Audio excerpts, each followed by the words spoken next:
Welcome to History of Abnormal. The surgery they tried to hide. The child who survived with two heads. A secret buried in shadows. In a forgotten corner of medical history lies a story almost erased.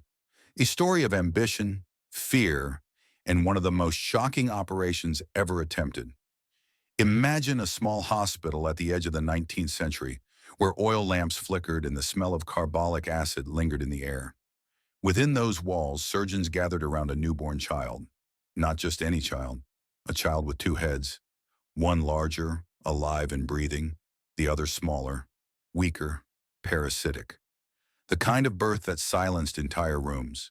The kind of sight that made people whisper about curses and divine punishment. Would you have dared to look upon such a child or turned away in fear? The birth of a mystery. The family was poor, living in a rural town where rumors spread faster than truth.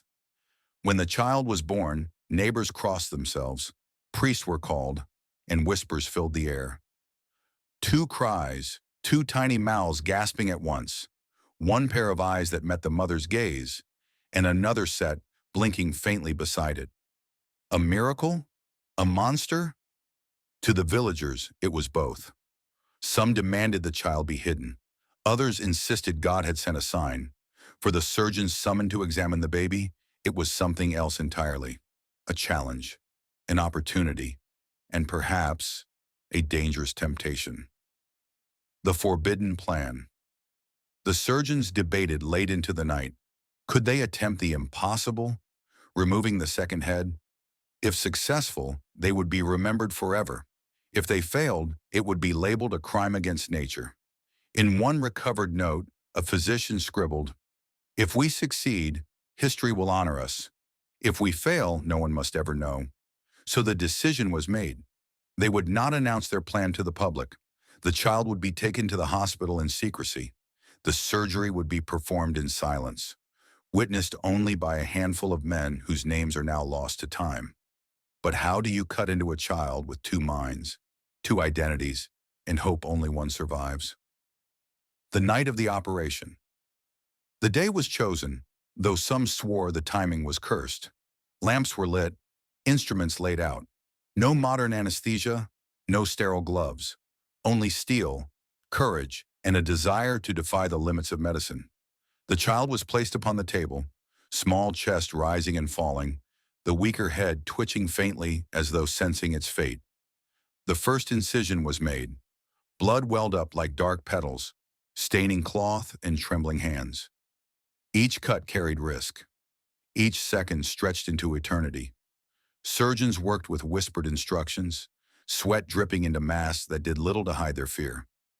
The child's pulse weakened, fluttering like a candle about to die. Would you have kept watching in that room, or closed your eyes and prayed it would end? A fragile survival. And then, against all expectation, the child drew breath again. The parasitic head was gone, discarded like an unspoken memory. The main head, the true child, lived. But survival was only the first step.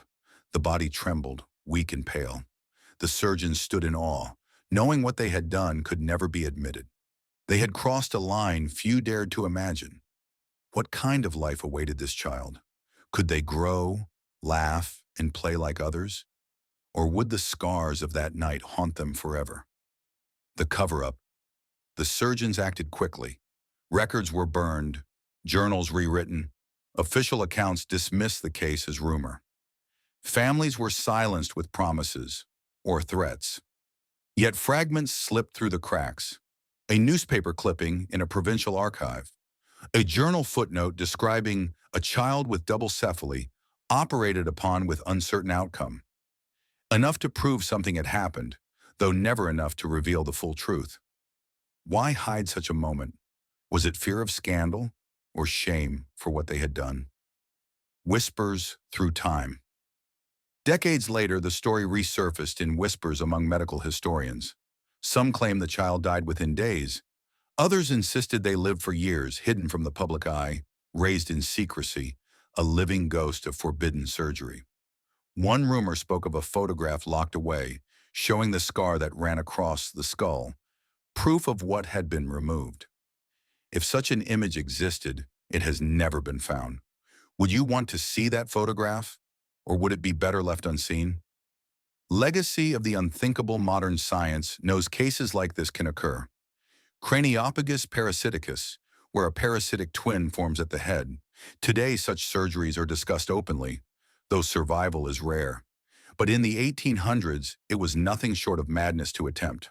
The surgeons were either visionaries ahead of their time or reckless men desperate for glory.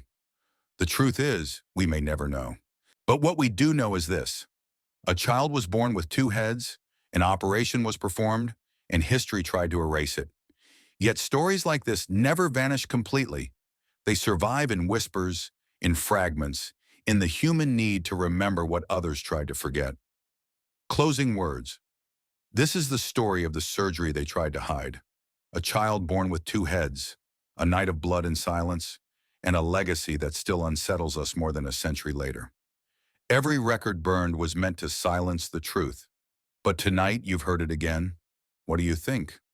Were these surgeons heroes pushing the boundaries of science, or villains crossing a line that should never have been crossed? Share your thoughts below. And if you want more hidden stories, more forbidden experiments that history tried to bury, subscribe and stay with us. Because here on History of Abnormal, the past is never silent, and the stories they tried to bury will always rise again. Thank you so much for listening. Stay connected as new stories unfold weekly.